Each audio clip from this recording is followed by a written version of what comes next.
The Clown Mountain.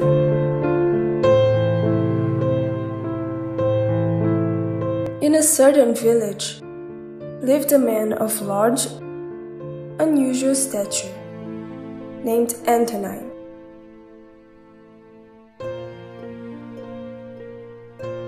In addition, he was very strong, had become used to exercising with heavy trunks, and was left with broad shoulders and muscular arms. For all that, he received the nickname Mountain.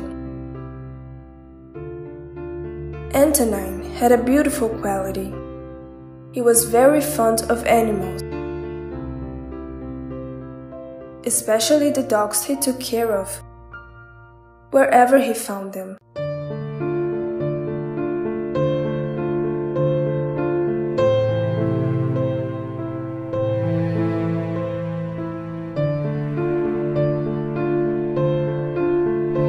But with people, unfortunately, he was not at all kind.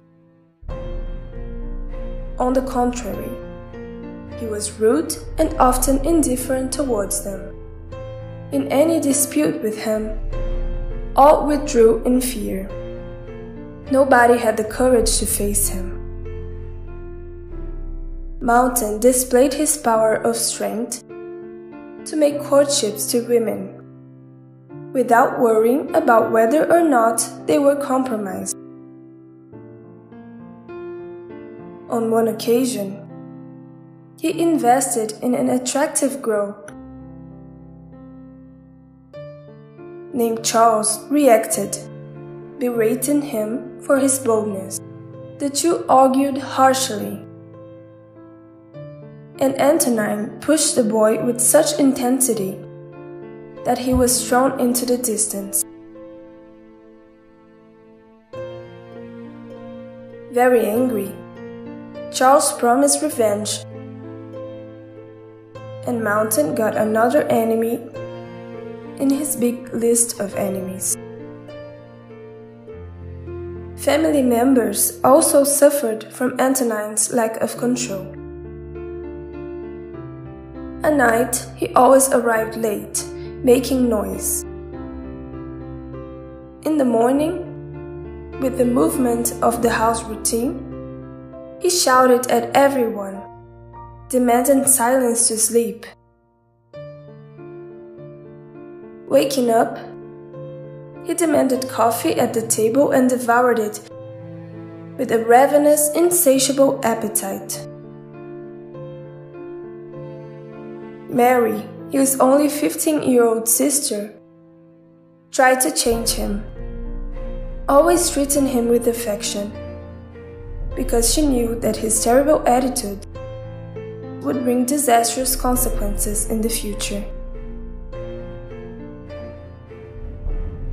One afternoon, back home from the service, Mountain's father told his wife and children that he had been offered a job in a nearby town and intended to take it and move out of the village. However, Antonina was very annoyed with his father's proposal and said that he would remain in place. Despite his aggressive behavior, Mountain loved his father, even though he rarely showed any affection towards him or any family members. Mary always told her brother to show his love for his parents, but Mountain was a proud man who thought it was idiotic to be kind and gentle. Worried about Antonina, Mary decided to stay with him instead of accompanying her parents. Surely he would need her help to improve his behavior. The young woman was hoping to change it before it was too late. Her parents were upset about leaving them, but ended up accepting their decision. They agreed that they would come every weekend to visit.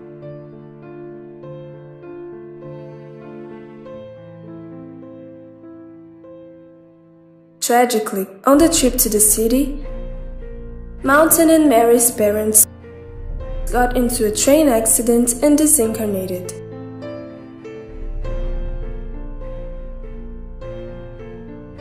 Leaving for the plane of spirit.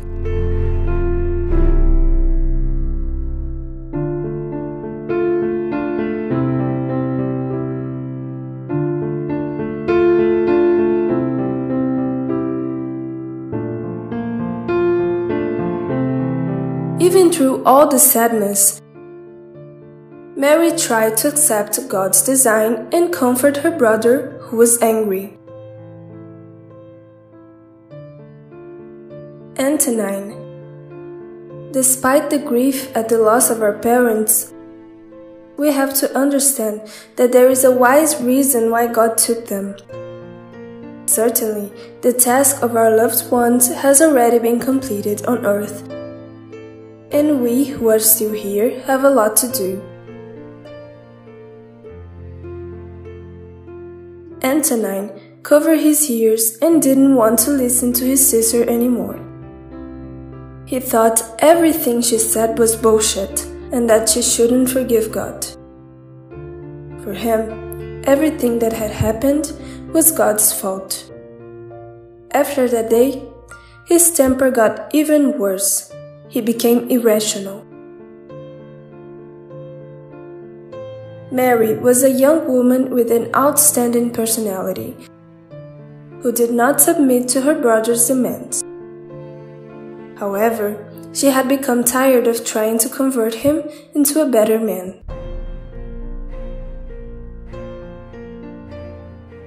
One night, at the end of a party, Charles, the young man who had been attacked by Mountain, set an ambush for him. He, along with other boys, armed with wooden clubs, took him by surprise from behind, beating him mercilessly.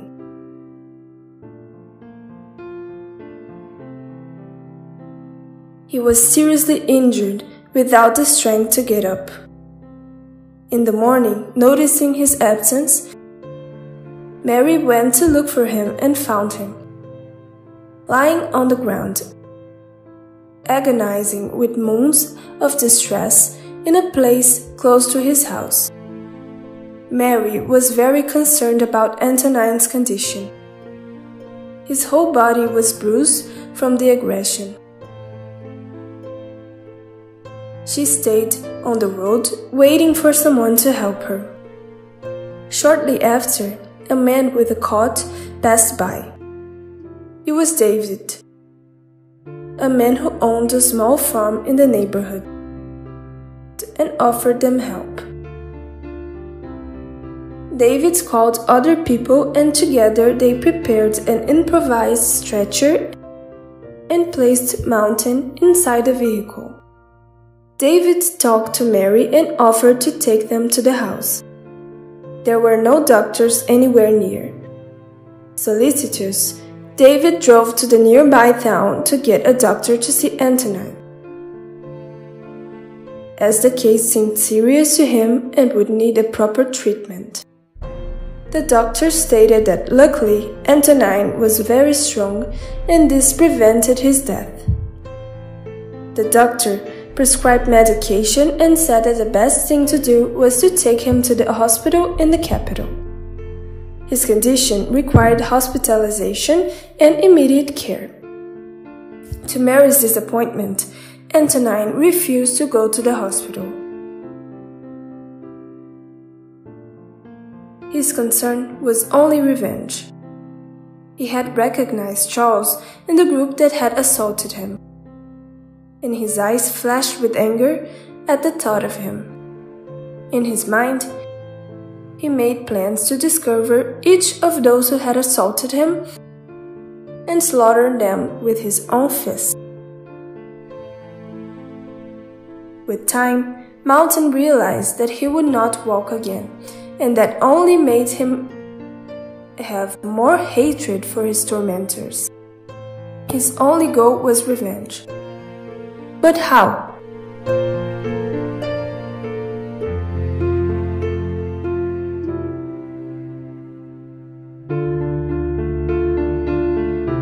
David became a regular at the home, supporting Mary and Mountain in whatever they needed. And so, he and Mary created bonds of affection, and later married and took care of Antonine with all love and dedication. The giant lacked nothing, materially speaking. The affection of Mary and his brother-in-law were constant, but Antonine was constantly taken by rage and expressed anger with screams and curses late at night.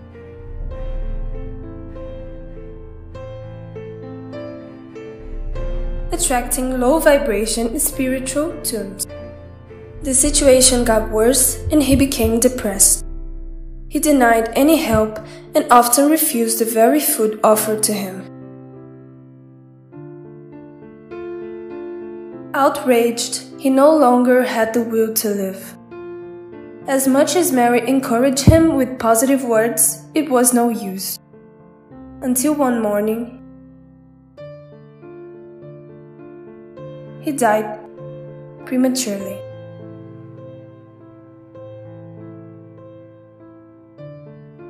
Mary and David were devastated. After all, Mountain disincarnated with hatred, and that was no good for him. On the spiritual plane, Antonine, as a spirit freed from the physical body, seeks out Charles and becomes his obsessor. He was relentless, throwing negative energy and destructive thoughts at the boy.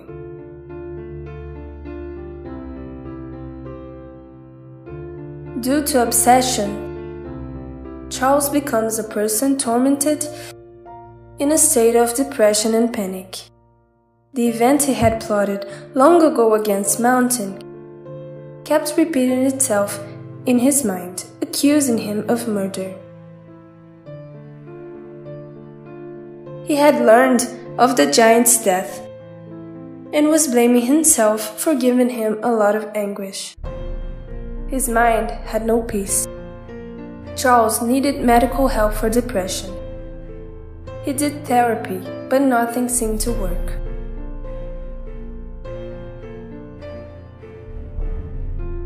Finally, very upset, he searched for Mary and David and presented himself as guilty of the ferocious attack he and his colleagues had made on Antonine.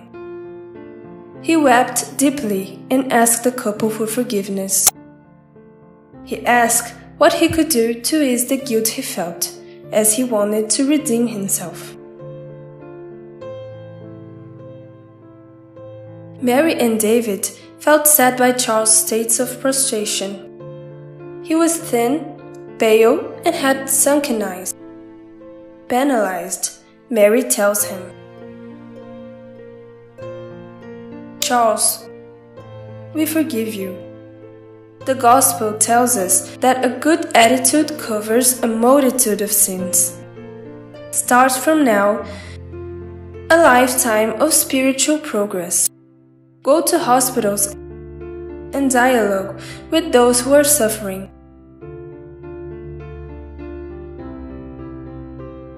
Especially those who do not have relatives and friends to visit them. Forgive yourself, because self-blame will lead you nowhere but defeat. Go and as the Master instructed us, do good in His name and in the name of Antonine. And may the Creator's peace be with you."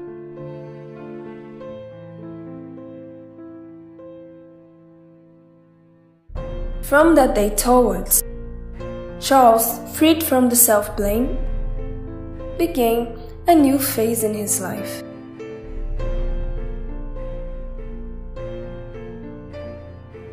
With his head held high, he begins a new pilgrimage. He visited the sick and was helpful, providing the support they so desperately needed. Charles became a new man, raised a family, and made charity a habit in his life. Antonina, on the spiritual plane, was angry with her sister and brother-in-law because he did not approve of what they had done to forgive his tormentor.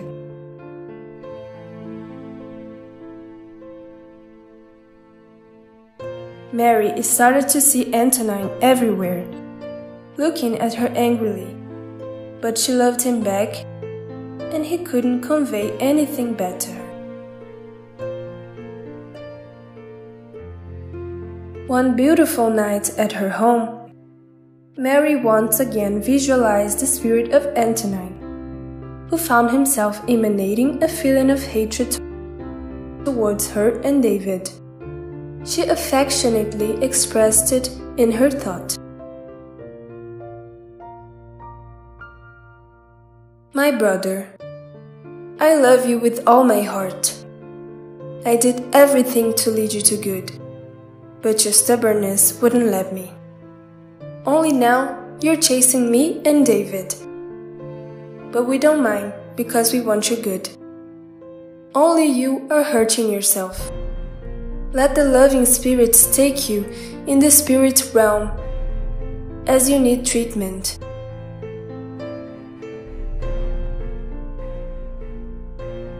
Go, my brother. I see our parents at your side who have come to get you. Accept their invitation. There, in their environment, Antonina visualized his parents, and, moved by love, his contradictory feelings vanished, and he was supported by kind spirits and guided to the spiritual plane.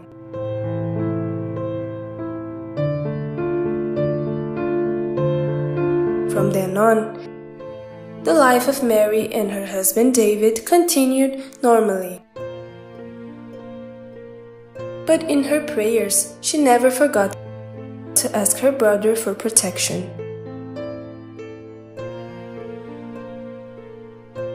Three decades passed, and divine providence gives Antonina the opportunity for rebirth.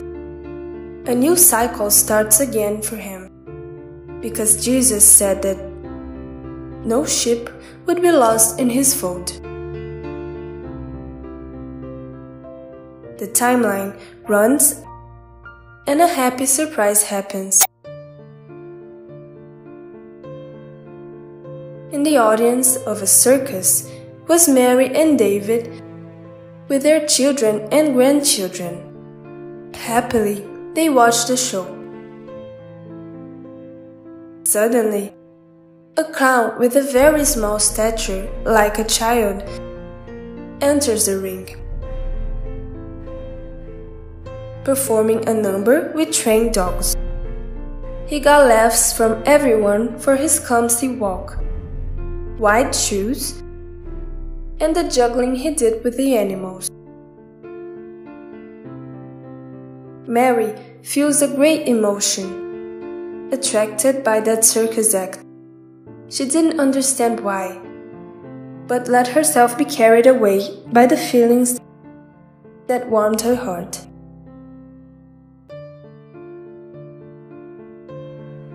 The circus presenter applauds the clown and says he is as magnificent as a mountain. Everyone thinks it's funny, and the clown climbs on a bench, asking for more applause, and purposely loses his balance and falls to the ground. The little dogs go to meet him where he was lying on the ground and surround him, pulling his pants. The audience is delirious with laughter.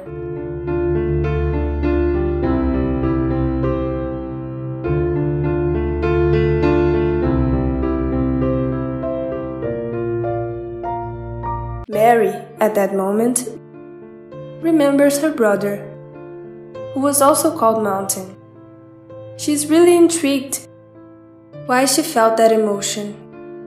She comments the fact with David, and he says with conviction, "Honey, they are mysteries of destiny." After a few days, Mary was in the hospital for a medical checkup when a very short man with an unusual walk came in and sat down next to her to make an appointment. Mary doesn't resist. She goes to meet him and says, "You are the Clown Mountain, aren't you?" "My name is Patrick, ma'am. But in the circus, I adopted this nickname, and everyone approved because of the contrast with my height." The hospital was full of people to be seen, and Mary and Patrick started a conversation that seems to have no end. "Mountain, how did you get into the circus?" "It's a sad story. I'll sum it up. My mother worked in a bakery, but unfortunately she died very young, and I was left alone because I never met my father. The owners of the establishment took pity on me and let me sleep in an existing room at the back of the store. I did some jobs for them and lived reasonably well. But people made fun of me because of my size and gave me horrible nicknames. I was furious and wanted to attack them. That's where the teasing increased. One day, they set up a circus near where I lived. I went to the owner and told him I wanted to work with them there. Because of my small stature, he spoke excitedly that he could tap me into some numbers. I left the bakery and thanked the owners, because after all, they supported me for that time and I lacked nothing. I'm so grateful to them. I got used to hard work. Washing, cleaning, cooking, arming and disarming the circus. I sold products. I gave food and took care of the animals. I became fond of the dogs, and they are my best friends, as I have no one in the world. Mary completes, "You are very funny. Even my serious husband died laughing at your jokes. My grandchildren didn't even talk. Lady, I make people laugh. However, I feel sad. I'm at the show, surrounded by people, yet I feel alone." Many times, Mr. Patrick, God leads us in life through stone paths, but it is the way to polish our spirit. I had a brother who, by the way, also had the nickname Mountain. However, his case was different. He was a giant, and, like you, he was mocked for his size. He couldn't see the good side of life and ended up dying early. Funny thing about your brother, I would rather be teased for being tall and strong. All the girls who look at me think I'm in the circus because I make people laugh because of my walk and small stature. I never got from either of them the expression of an affectionate feeling. Mountain, one day you will find something that will comfort your heart. I would like to make you an invitation. My husband and I are organizing a Christmas party for children who live on the outskirts of poor families. Could you go make a presentation for them with your trained puppies? Patrick, the Clown Mountain, changes his mood and says with joy, I will, as long as the time does not coincide with my work.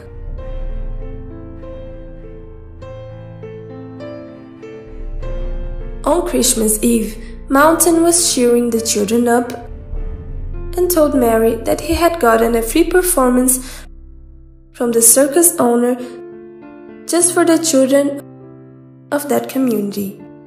It was a blast. A few weeks later, Mr. Ortega, the owner of the circus, informed the members of his caravan that his objective was to return permanently to his country, Mexico, and added, "The few artists that I have are free to stay or accompany me. I think that, being in my country, I would sell it to another company. I am old and have many years on the road." Mountain was taken by surprise. He didn't want to go that far, mainly because he had created bonds of affection for Mary's family and her good purposes. But he had no other option. He was just a clown. All preparations were advanced. The circus was dismantled. It was time to go on the long journey. Mountain, crestfallen, thought he'd never see Mary and her family again, and didn't have the courage to say goodbye to them. Suddenly, someone taps his shoulder. "Patrick, my friend, I have an invitation to make you. David and I intend to implement an ongoing social project to bring joy to poor children, and we need someone like you to help us. Do you accept our invitation? You will not only be the Clown Mountain, but someone who can collaborate a lot with us, taking care of those in need." With tears of emotion, Mountain raises his eyes and says, "Thank you, God, for this opportunity."